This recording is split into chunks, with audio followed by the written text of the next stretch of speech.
है research methods in education का। Research जो है application of scientific method is called research.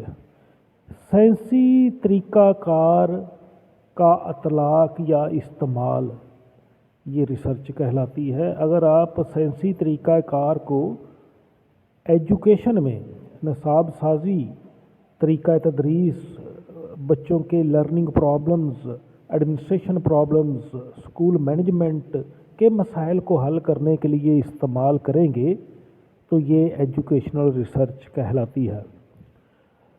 Research जब भी की जाती है या साइंटिफिक मेथड जब भी अपनाया जाता है तो उसमें तजर्बात किए जाते हैं।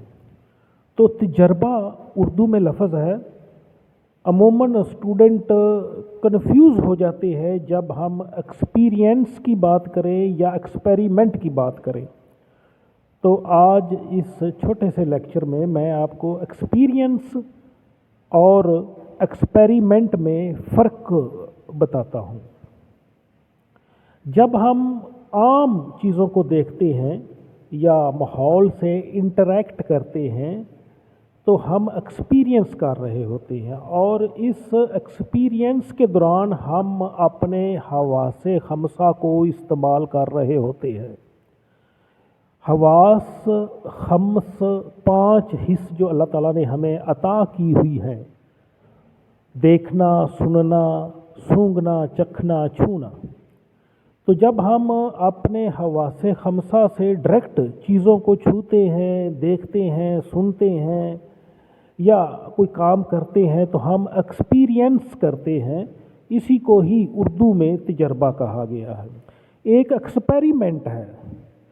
तो एक्सपेरिमेंट में भी हम चीज़ों की माहियत को, चीज़ों की खुसूसियात की जानकारी करते हैं।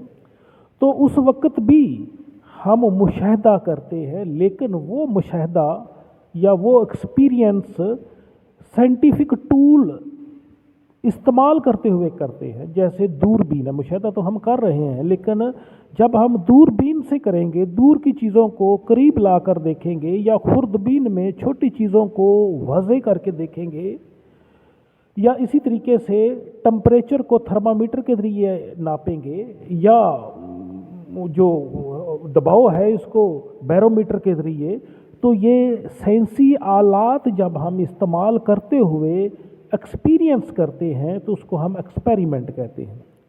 आसान अल्फाज में जब हम मुशाहदा करते हैं साइंटिफिक टूल्स को इस्तेमाल करते हुए, साइंसी आलात को इस्तेमाल करते हुए, तो वो मुशाहदा दरअसल हम तजर्बा कर रहे होते हैं। और ये कंट्रोल क्लासरूम में होता है, कंट्रोल लेबॉर्ट्री में होता है, कंट्रोल कंडीशंस में होता है। हम बाकी जितने भी वेरिएबल हैं, मुतगय्यरात हैं, उनको कंट्रोल करते हैं और सिर्फ 2 वेरिएबल को, आज़ाद मुतगय्यर और ताबे मुतगय्यर के दरमियान तल्लक मालूम करने की कोशिश करते हैं।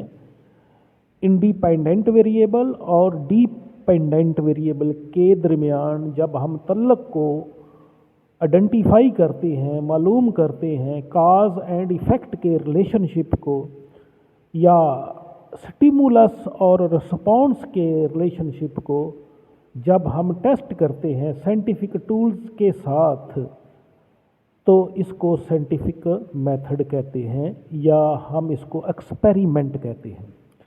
तो ये था आज का लेक्चर। कल इंशाल्लाह मैं आपको साइंसी तरीक़ाकार के 5 या 6 स्टेप्स हैं वो मैं बताऊंगा कि जब एक साइंटिस्ट, चाहे वो सोशल साइंटिस्ट है जैसा कि एजुकेशन में, या एक नेचुरल साइंटिस्ट है जैसा कि फिज़िक्स, बायो और इंजीनियरिंग में, तो वो साइंसी तरीक़ाकार अपनाता है इल्म को हासिल करने में,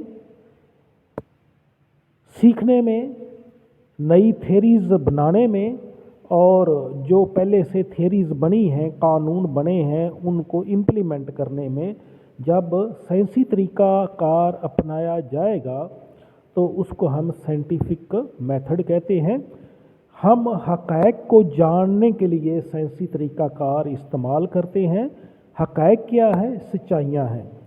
कायनात की असल सच्चाई क्या है, इंसान की असल सच्चाई क्या है, इंसान कैसे सोचता है, कैसे सीखता है, और बच्चे कैसे सोचते हैं और बच्चों को किस तरह सिखाना है, और कौन सी चीज़ वो कैसे बेहतर तरीके से सीख पाएंगे। इन सच्चाइयों को, इन हक़ाइक़ को जानने के लिए जो तरीक़ाकार अपनाया जाता है उसको साइंसी तरीक़ाकार कहते हैं, साइंटिफिक मेथड कहते हैं। बहुत बहुत शुक्रिया आपका। अल्लाह हाफ़िज़।